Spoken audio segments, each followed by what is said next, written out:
अहिल्याबाई होळकर यांचं चरित्र वाचल्यानंतर स्त्री शक्ती किती महान आहे, ती काय काय करू शकते याचा परिचय होतो।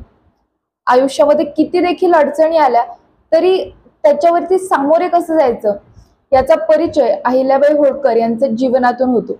अहिल्याबाई होळकर यांच्या हयातीमध्ये त्यांना अनेक अडचणींना सामोरे जावं लागलं, पण त्यांनी कधीही हार मानली नाही। त्यामुळेच भारत सरकारने त्यांचा सन्मान देखील केला, त्यांच्या नावाने टपाल तिकीट देखील काढण्यात आली। अहिल्याबाई होळकर यांच्या जयंतीनिमित्त आज आपण त्यांचा गौरवमय इतिहास जाणून घेणार आहोत। नमस्कार, तुम्ही पाहत आहात स्पीकर सुरभी। ज्या मनगटात बळ, बुद्धी आणि चातुर्य आहे तोच स्वकर्तृत्वावर लोकाभिमुख राजा बनू शकतो असा संदेश देणाऱ्या आणि ज्यांच्या कृतिशील कार्याचा उल्लेख भारताच्या इतिहासामध्ये सोनेरी अक्षराने केला जातो अशा लोकमाता अहिल्याबाई होळकर।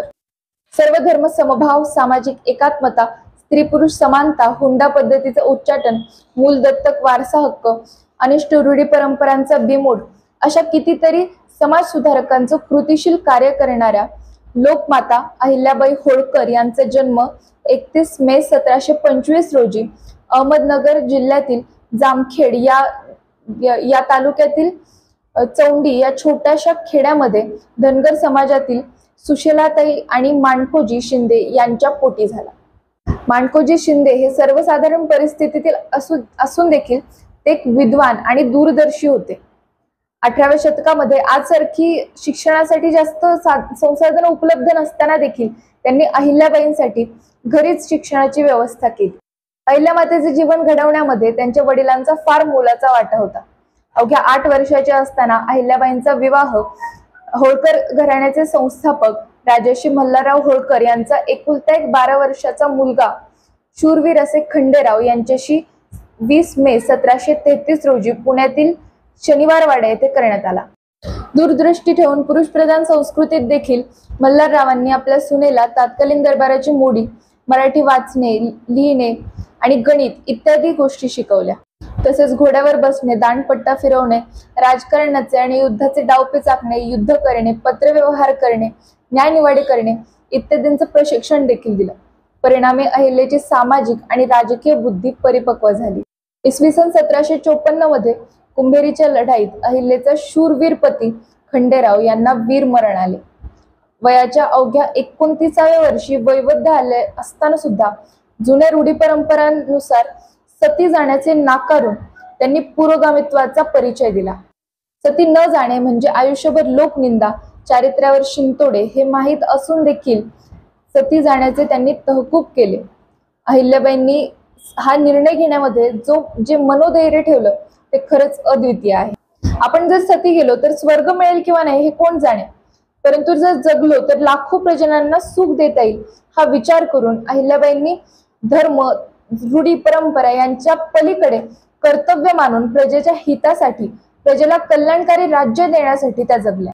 मल्हारराव होळकरांच्या मृत्यूनंतर 29 वर्ष खऱ्या कल्याणकारी योजना काय असू शकतात आणि त्या कशा राबवल्या जाव्यात हे अहिल्याबाईंनी दाखवून दिलं।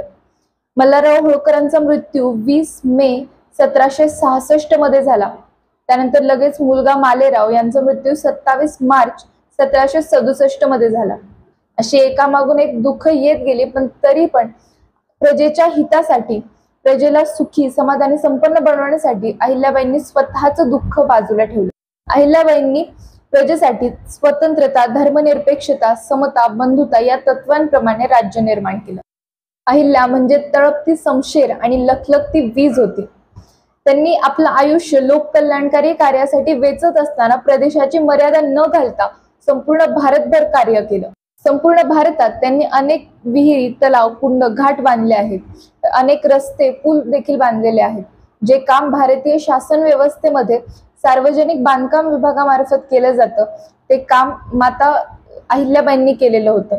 त्यांनी व्यापाराला चालना दिली आणि त्यांच्या विकासाला देखील प्रोत्साहन केलं। त्यांनी राज्यात पशुपक्ष्यांना चरण्यासाठी कुरणे राखली, उन्हाळ्यात वाटसरूंना पिण्यासाठी पाणी आणि हिवाळ्यात गरजवंतांना गरम कपडे यांची सोय केली।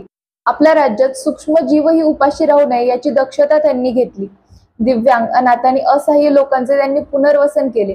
गोरगरिबांसाठी अन्नछत्र आणि सदावर्ते त्यांनी बांधली। वस्त्रांचं वाटप केलं, प्रवाशांसाठी मार्गावर अरण्यमय प्रदेशात देखील बगीचे बांधले, वृक्षारोपण केलं. घाट बांधताना केवळ तज्ञांची मते विचारात न घेता प्रत्यक्ष त्या भागातील स्त्रियांना बोलून घाटाच्या पायऱ्या कशा असाव्यात, कपडे धुताना बाळ कुठे ठेवायला सोयीस्कर पडेल, कपडे बदलताना खोल्या कुठे असाव्यात, इतक्या बारीक तपशिलासह घाट बांधून घेतले. सर्व धर्म समभावाचा आदर्श मिरवेत त्यांनी मंदिरे, दर्गे, मशिदी, विहार बांधली. काही मंदिरांचा जीर्णोद्धार केला. रस्ते, महारस्ते बांधले, ज्यामुळे पर्यटनाला प्रोत्साहन मिळेल. मजुरांना काम मिळाले आणि सर्व जाती धर्माचे लोक एकत्र येऊन एकात्मतेने राहू लागले. त्यानंतर राज्यातील दरोडेखोरांचा बंदोबस्त करणाऱ्या यशवंत फणसे याच्यासोबत स्वतःच्या एकुलत्या एका मुलीचा आंतरजातीय विवाह लावून जातीभेदाला तडा दिला. अहिल्याबाई या समाज सुधारक होत्या. त्यांनी धर्मातील रूढी आणि परंपरा यांच्यावरती आंधळेपणाने कधीही विश्वास केला नाही. त्यांनी फक्त एकच धर्म मानला आणि तो म्हणजे मानवता धर्म. प्रजेवर जास्त करांचा बोज न लादता त्यांनी राज्याचा कोश समृद्ध केला.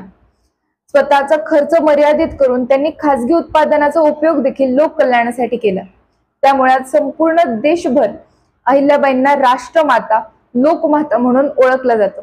त्यांच्या जयंतीनिमित्त त्यांच्या कार्याला आणि अहिल्याबाईंना विनम्र अभिवादन.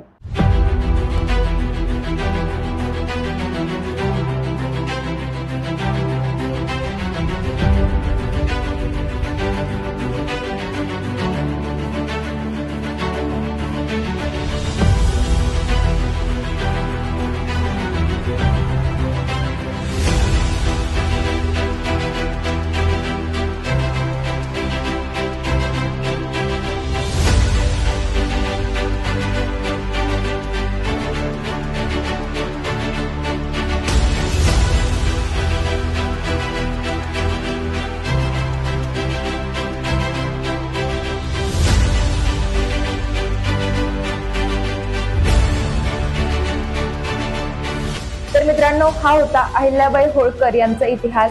व्हिडिओ कसा वाटला कमेंट बॉक्स मध्ये नक्की सांगा. जर व्हिडिओ आवडला असेल तर व्हिडिओला लाईक करा, चॅनलला सबस्क्राईब करायला विसरू नका आणि बेल आयकॉन वरती क्लिक करा, जेणेकरून माझ्या नवीन व्हिडिओचे नोटिफिकेशन सर्वात आधी तुम्हाला मिळेल. धन्यवाद.